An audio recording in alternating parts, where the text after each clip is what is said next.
We're back with Michelle at the Yoga and Pilates Center in Aranda de Duero.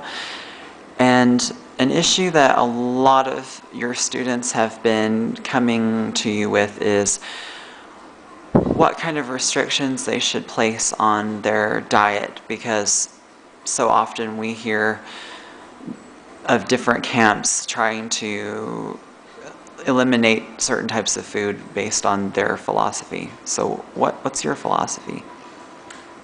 Well, yoga is a philosophy. It's not a religion. It's not full of rules and regulations. One should listen to themselves. They should listen to their bodies. That's really what yoga is trying to do, is to get you to go inside and figure out your own rules and your own regulations for what you should and should not eat.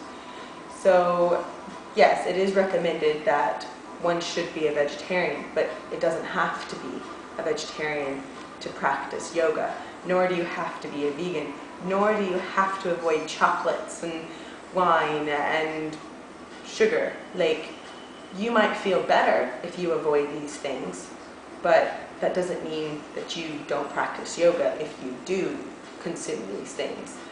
It's a matter of listening to yourself.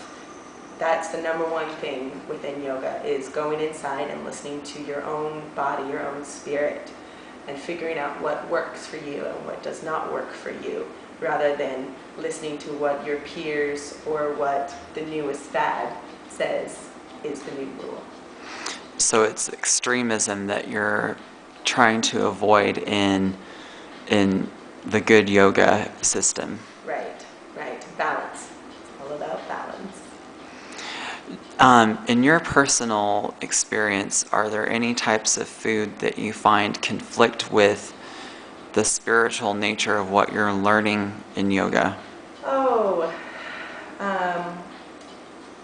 like anything that really messes with the mind. So excessive consumption of alcohol or drugs or cigarettes, really excessive consumption of any kind of food or anything.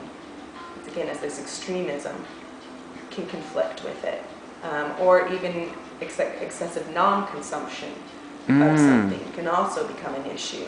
So it really is just a matter of finding that middle path for yourself, that balance, and staying in line with that balance. And finally, do you taste food differently, or do you enjoy food differently now that you have seen other applications to it? Well, within yoga you learn that every action is its own form of meditation, and food is a huge part of that.